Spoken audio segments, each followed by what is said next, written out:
Europa Universalis is one of the best European imperialism simulators to date, which allows you to play as one of the major powers of Europe, such as the French, British and Spanish, and dominate entire continents. Magnificent. If for some reason that does not sound fun enough for you, Europa also allows you to pick any Native American tribe, where your gameplay will turn into a race against time before Europeans arrive and kill you.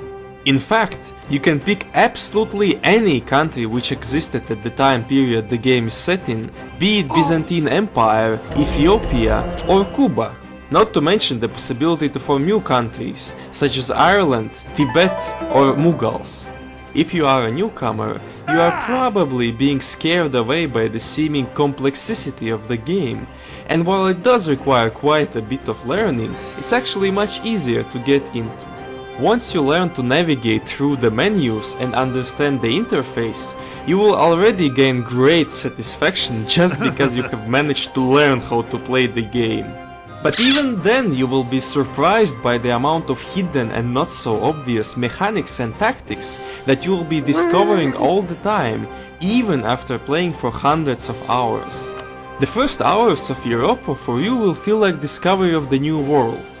Mysterious, captivating, and having plenty of indigenous peoples to... Obviously, the game feels difficult at first, so you might get confused as to what country to pick to have a fun starting experience.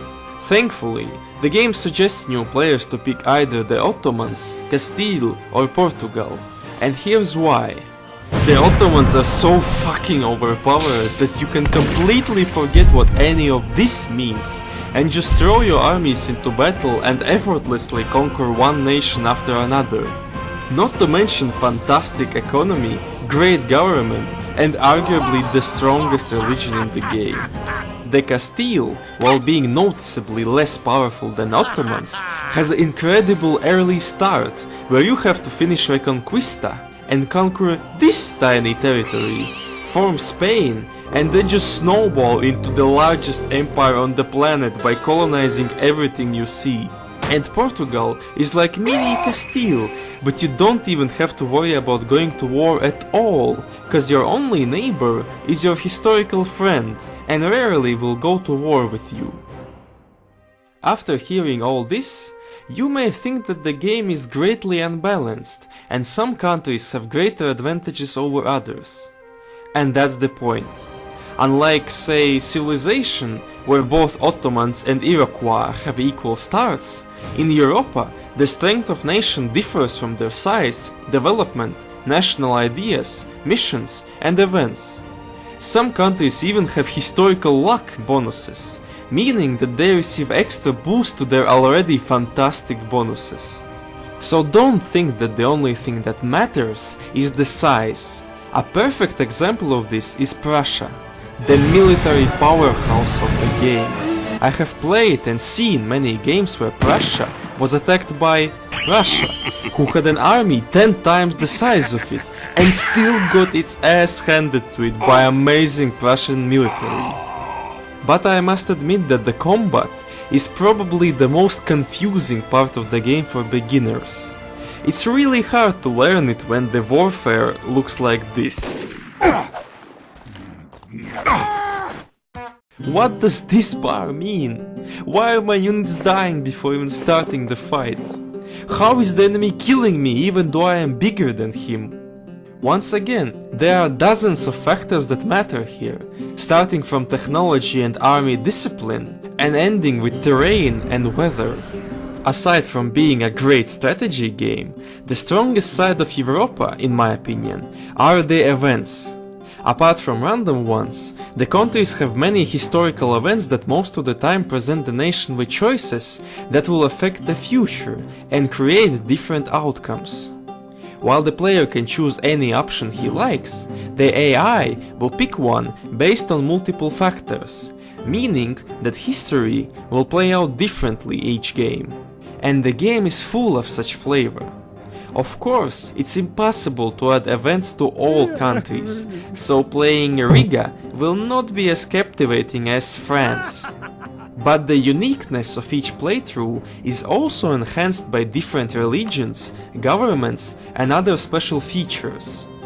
The way you grow and expand your influence will differ depending if you are a feudal monarchy, merchant republic, holy order, or American tribe. For example, the monarchy heavily relies on royal marriages and country inheritance, and the nation that excels at it is Austria, with their great diplomatic bonuses and starting position as Emperor of the Holy Roman Empire. Monarchies also are possibly the best form of government for military expansion.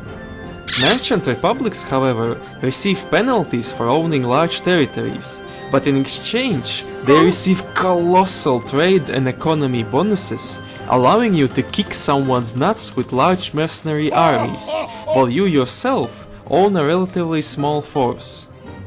I have no idea how the trade works here, but I do know that if a trade region is named after you, instead of geographical name, you probably are a powerful trade nation. Speaking of commerce, let's talk about the DLCs. On the one hand, they add quite a lot of essential features and content that makes playing the game without them bland and unenjoyable. Government reforms, policies, estates, diplomatic options, mission trees, expanded religious mechanics and many other essential things are available in expansions and immersion packs. On the other hand, all them combined make a significant price tag that's noticeable even if discounted. Majority of negative reviews you see on Europa or other Paradox strategy games are focused, one way or another, on the DLC policy.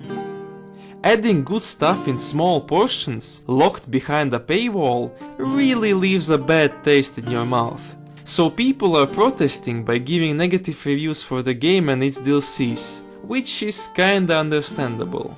At least the redeeming factors for this are the free updates that are not just minor bug fixes, but actually add new content, such as events, missions and decisions.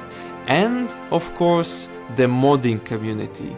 There are so many fantastic mods for Europa that pretty much guarantee endless hours of gameplay. And if you want to change or add something yourself, the game is surprisingly easy to mod. There are quite a lot of documentation and tutorials online, and even without them, mod making process is really neat and self-explanatory. I myself have created a couple of mods for Europa, surprisingly, some of which the community really enjoyed. If you have a creative mind and like tinkering around the game files and adding your own flavor, Europa is also a good choice for you. Even though there are obvious limitations, you can add your own countries, ideas, events, missions, disasters, and, give enough experience and skill, even new mechanics. Despite at times seeming like a map painting simulator with questionable commerce practices, Europa Universalis is one of the strongest games in the strategy genre.